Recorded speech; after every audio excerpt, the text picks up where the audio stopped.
Right, well, the season rolls on to Aintree, which we're at the beginning of the Aintree week now. Just got Quinn's, our national hope, walking down behind us, and he's in fantastic form, coming off the back of winning the Racing Post Chase.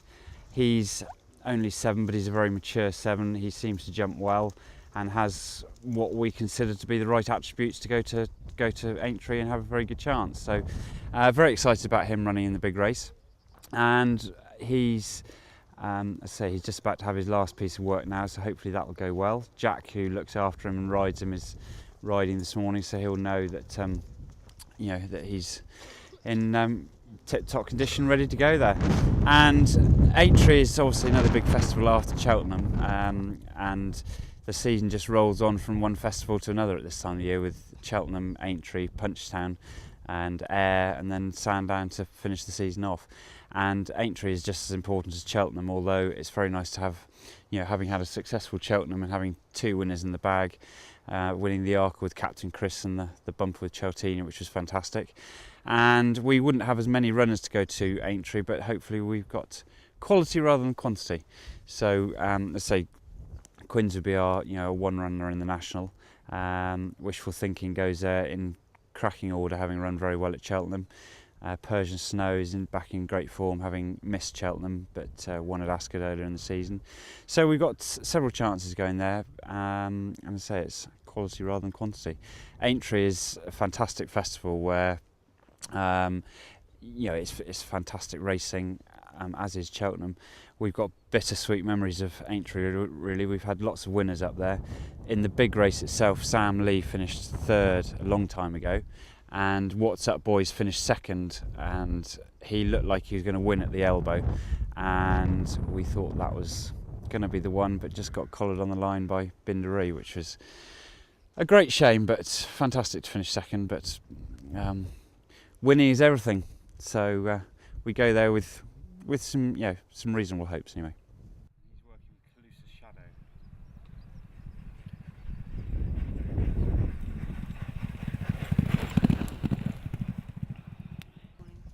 Well, so far it looks very good. I mean, he's going to do his more serious gallop now. He's just had a warm-up canter at the poly track and a sharpish canter up the wood chip, and he's going to do another sharp piece up the wood chip now. So we'll see more this time. But everything he's done since the Racing Post Chase has been very pleasing. He looks well. Richard Johnson, who's going to ride him in the National, is going to come down to school him tomorrow, and that's just over conventional fences. We don't sort of build an Aintree type fence as such. Just jumping a national fence in cold blood at home could easily frighten them, just because it's obviously the way you would make it just would be different and a bit stary. And I think when their blood's up at the races, they get sort of carried along in the flow of it as much as anything else.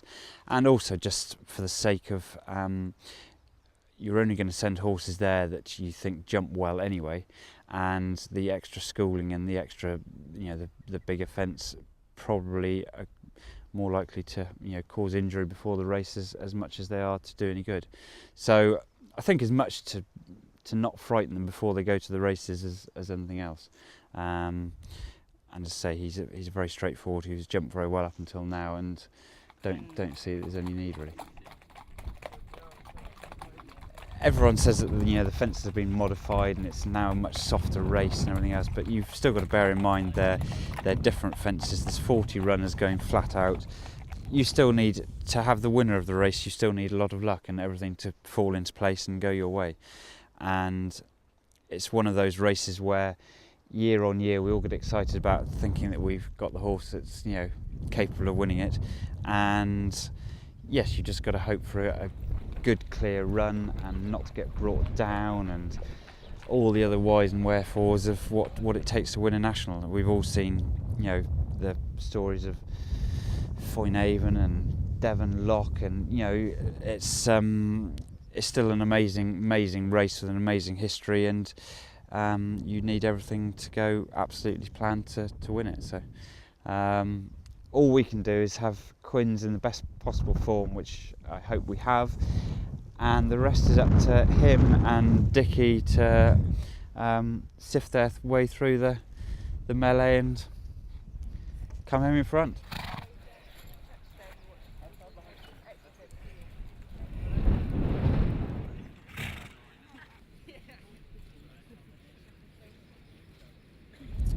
if you speak to the professionals, all the statistics are against us winning the National this year. But Mr. Cohen, all the statistics in his life have gone pear-shaped this year. So he said, we'll ignore the statistics, take them on, and hopefully prove them wrong. So, Quinns doesn't know that he's a second season novice. He's only 7, and that he'd be the first horse since whatever it is, 1952 to win it. So I don't see that we should worry about it either. He's the one that's got to go and jump them and gallop for 4.5 miles. So, Quinns isn't a stats man, so just as well.